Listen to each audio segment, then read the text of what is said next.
So, semi-retirement just before I turned 59. Good idea or bad move? Well, let me give you a bit of a history.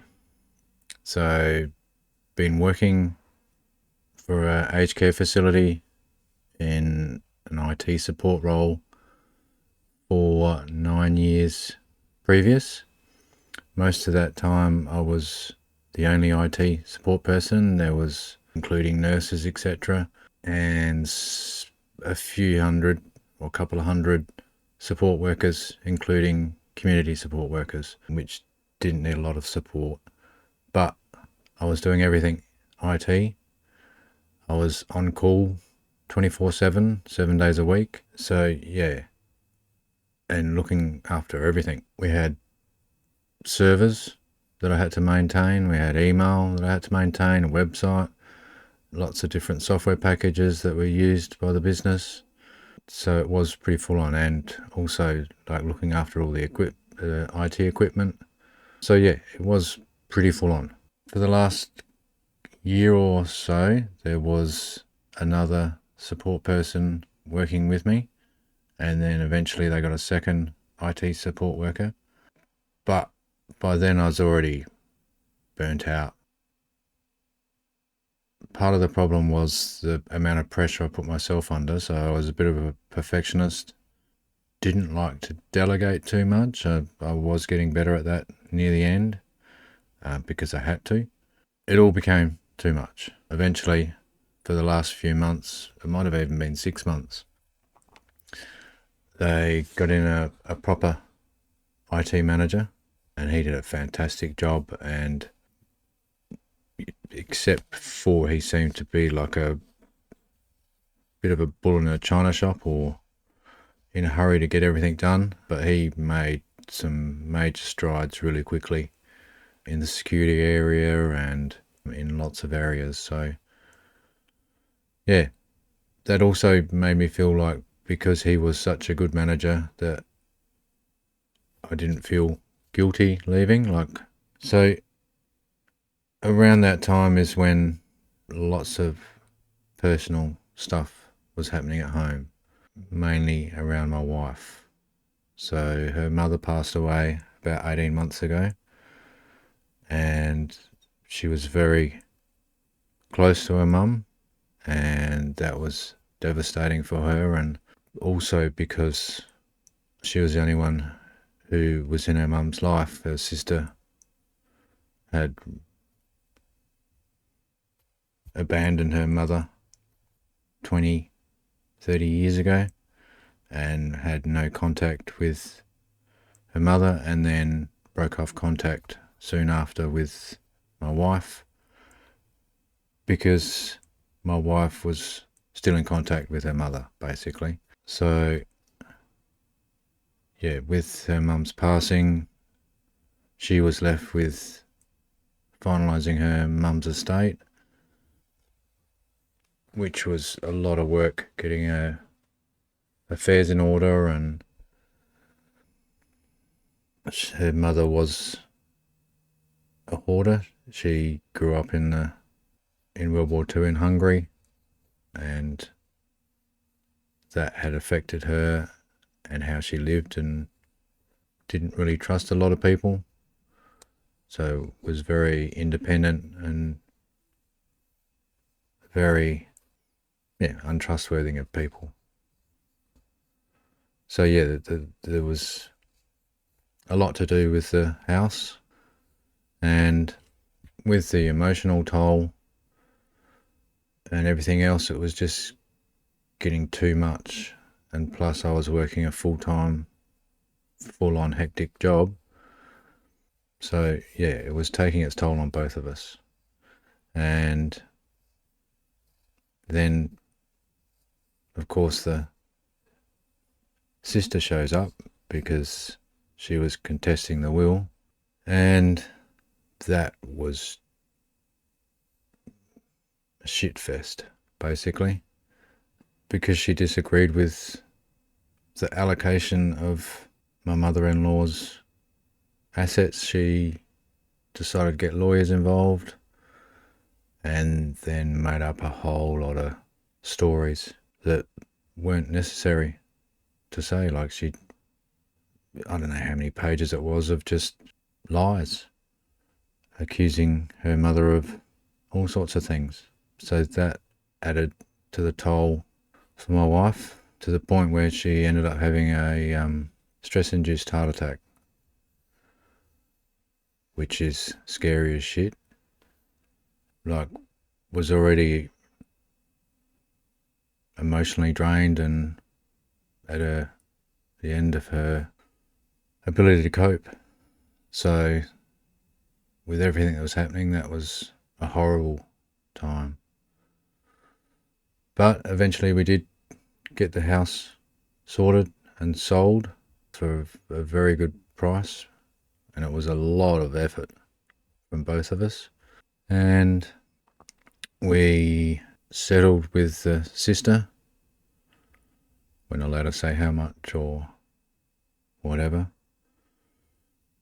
And things started to settle down a little bit, although my wife was still, like, she didn't have time to grieve, so it was like almost a year later before these things settled down and she could actually grieve. So, but even then, stuff was happening. So once all that was settled, we thought because we haven't been on a holiday for a long, long time. I think the last one was almost a decade ago when we took the kids to Ballarat. So we decided that we'd go to Sydney for a while, Canberra and Sydney, for about 3 weeks, which was fantastic. We loved it.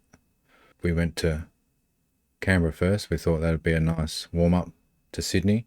We didn't know how we would handle Sydney itself, but once we got there, we got a Airbnb about 10 minutes walk from Darling Harbour, and so we were going to Darling Harbour most nights and just taking in the surrounds. We did almost every tourist thing in Sydney. We loved Paddy's Market, and we had a ball, but there was stuff brewing at home for when we returned that kind of almost made it like it never happened, unfortunately. But I won't go into too much detail about that. So, and then what else happened? It really didn't seem to stop. So that's when my wife talked me into what I call semi-retirement. So we have some money that we're utilizing now.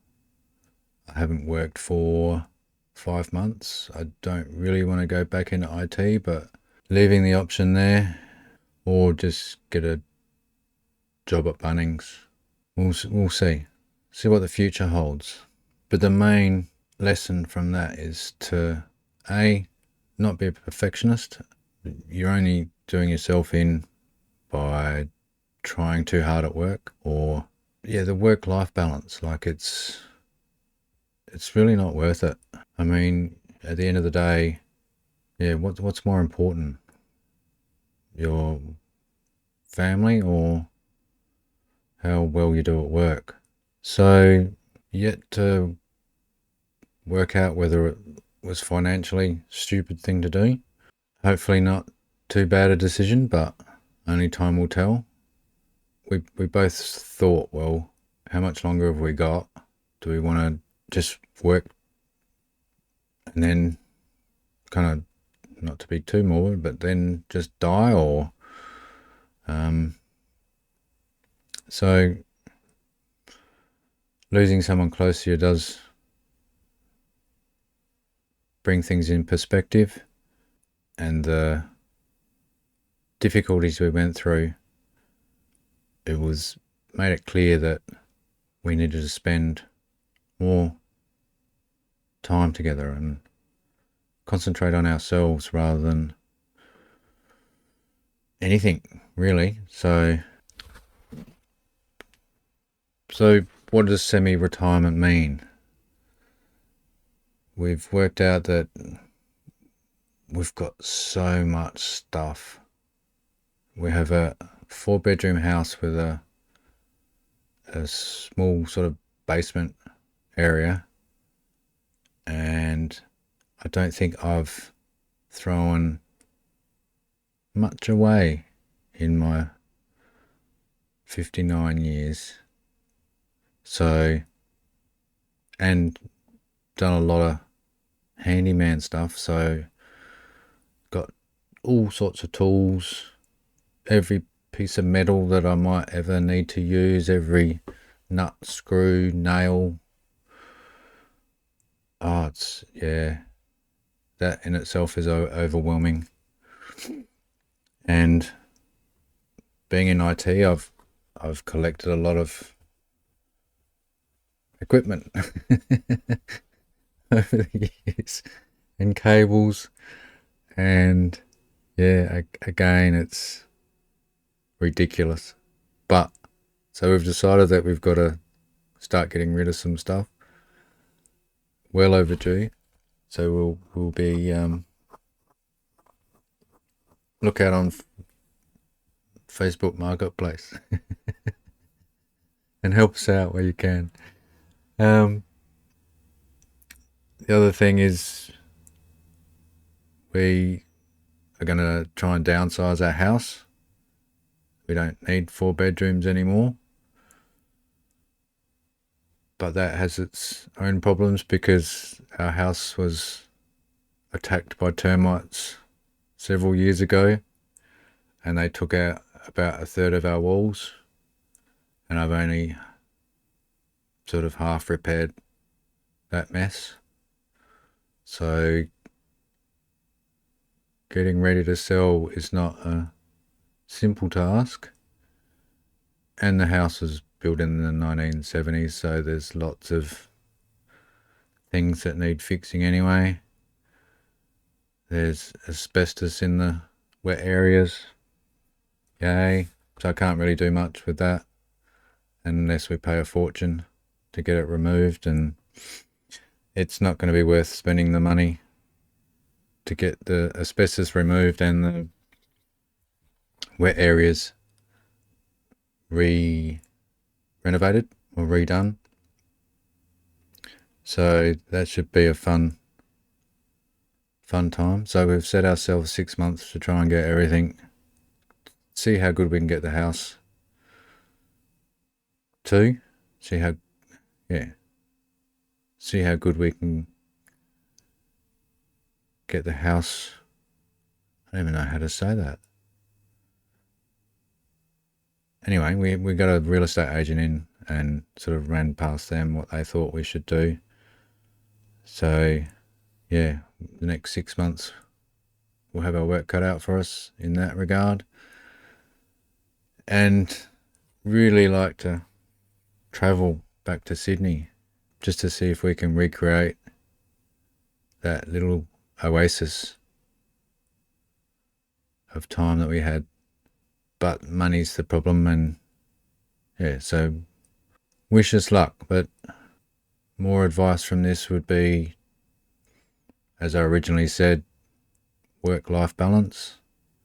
Don't hoard stuff, like it's going to come back and haunt you. And yeah, enjoy the blessings in between.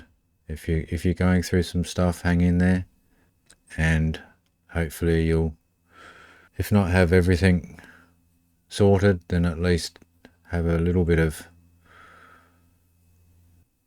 relief in between. So yeah, that's it for now. Thanks for watching, and we'll catch you again soon.